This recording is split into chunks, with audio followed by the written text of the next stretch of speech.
Okay, so buckle up, because we're about to go deep into a mind unlike any we've explored before. I'm ready. Lay it on me. Get this. Imagine someone creating a blueprint of their own brain, like literally mapping out their thoughts and feelings. Okay, now that's an intriguing concept. How do they even begin to do that? Well, we're talking journals upon journals, reflections, even these detailed character sketches. It's wild. It's like they took everything inside their head and turned it into like an instruction manual for themselves. That's fascinating. The level of self-awareness there is incredible. What I find really interesting is the intentionality behind it. This isn't just some casual journaling. It's like a deliberate attempt to understand themselves from the inside out. Right. It's like they're building their own internal operating system or something. And get this, one of the wildest parts. They have these subpersonalities, almost like a team of characters living inside their head.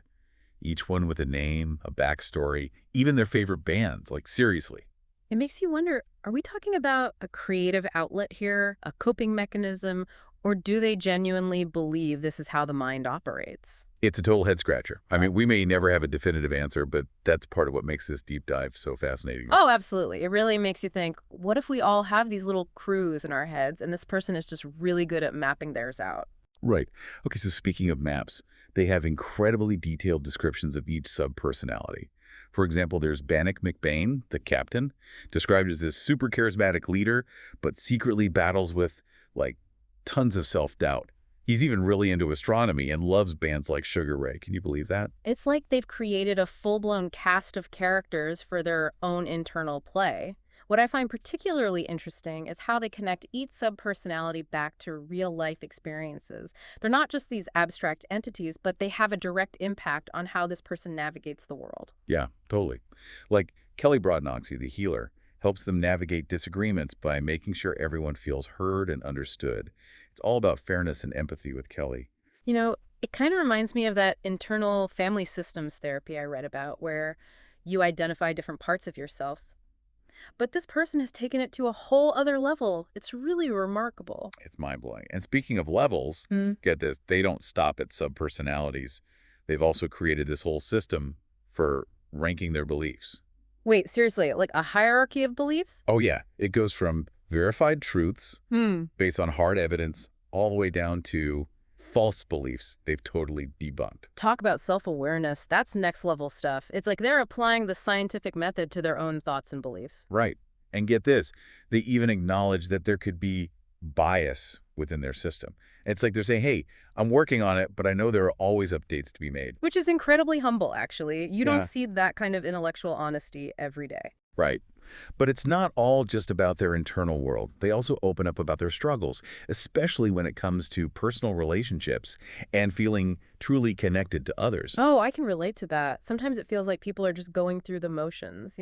Totally. They talk about this feeling of people not being fully present in conversations, like everyone's glued to their phones or something. You ever get that? Ugh, all the time. It's like they're physically there, but mentally checked out. Exactly.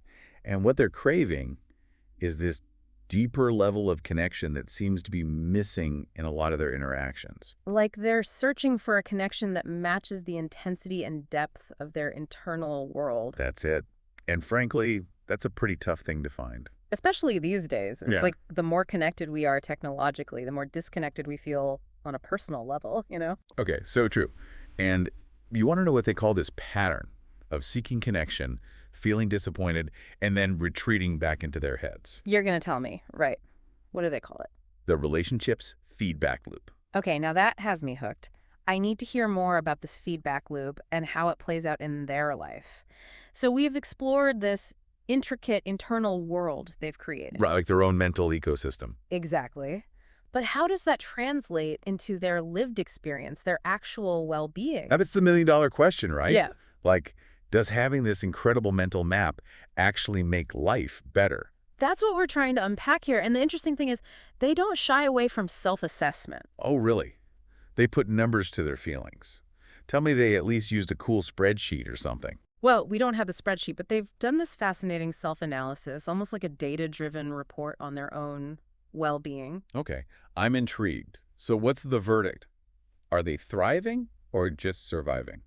They're honest about the ups and downs. Well, that's refreshing. They acknowledge achieving big goals like buying a house, which is huge. Right, that's a major life milestone. But they also admit to still grappling with feelings of isolation, negativity, even with those accomplishments. That's so real, though, right? Like, you check things off the list, but there's still this underlying sense of, is this it? Exactly. They're not sugarcoating it at all. In fact, they categorize their current state as somewhere between strained and distressed. Wow, that's raw.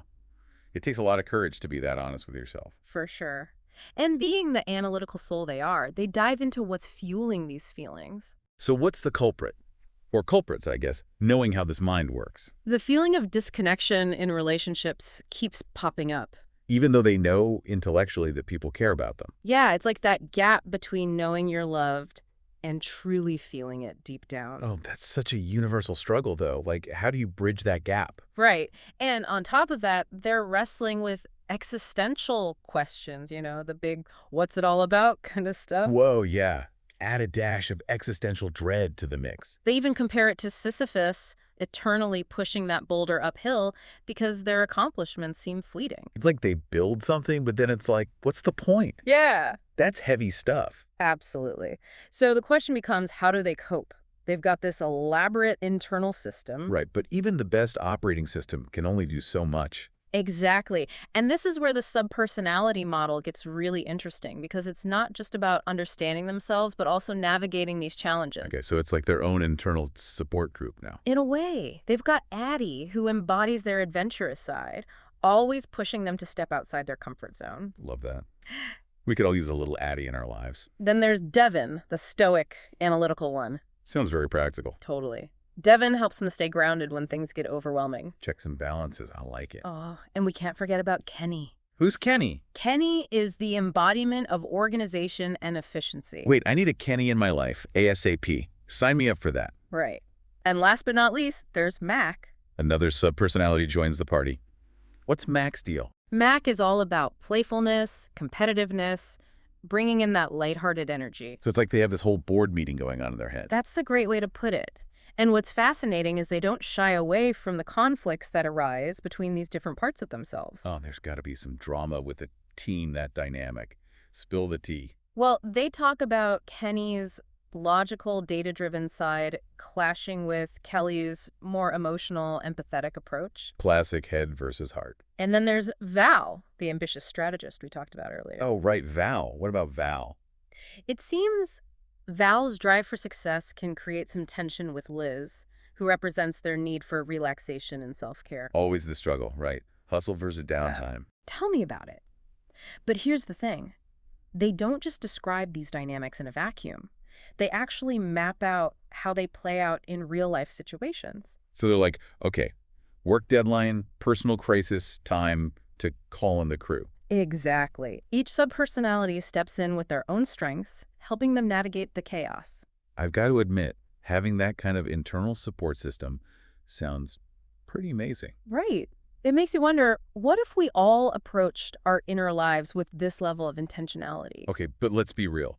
There's got to be a skeptical side to this thing. Absolutely. Like, isn't this bordering on multiple personality territory? They address that head on, actually. Oh, they do. Okay, good. I was going to say. They argue that these subpersonalities aren't separate entities, but interconnected aspects of a whole. So more like different sides in the same coin? Exactly. Like we all have different modes depending on the situation. Totally. I'm not the same person at a party as I am in a work meeting, but it's all still me. And they take it a step further, applying it to how they view others. Oh, how so? They suggest that recognizing the complexity within themselves allows them to be more understanding of the complexities in others. So it's like a ripple effect of empathy. Precisely. Which brings us back to those relationship challenges they're facing. So last time, we were talking about those relationship struggles. Right, because even with that incredible internal system, they still haven't cracked the code of human connection. And that's where it gets really interesting because they're still trying to apply that analytical mindset to something as messy as relationships. Well, relationships don't usually come with an instruction manual, do they? Yeah, definitely not. And they seem to keep bumping up against this relationships feedback loop they've identified. Okay, right, the loop. It felt pretty relatable, to be Oh, honest. totally. It's like Like, they crave deep connection, right? But then they put themselves out there, things don't meet their expectations, and they retreat back into their heads where it's safe and familiar. which, knowing them, means retreating into the company of, what, 5 different subpersonalities? At least. And they're acutely aware of how the digital age plays into it. Oh, yeah, they were talking about that. They say it creates this illusion of connection, but also fuels superficiality and distance. Ugh, it's the worst. Like, have you ever spent all this time texting with someone only to realize you learned absolutely nothing about them? All the time. It's like talking to a wall sometimes. Right. And they talk about experiencing that too. Like, they're putting in the effort, but it's not reciprocated, and they're left wondering why. And this is where Val, that strategic subpersonality, really comes into play. Wait, Val's back, so now they're analyzing their relationships like a chess game? Pretty much. They describe Val as trying to optimize communication, strategize, figure out the why behind those failed connections. I don't know about this one. Sometimes overthinking it just makes things worse, you know? Oh, for sure. And they realize that too. There's this awareness that Val's strategies can be helpful, but also have downsides. Like turning into that person who analyzes every text message. Exactly. And they worry about their ego getting inflated if their strategies actually work. It's a constant balancing act for them. So how do they find that balance? How do they keep from overthinking their way out of genuine connection?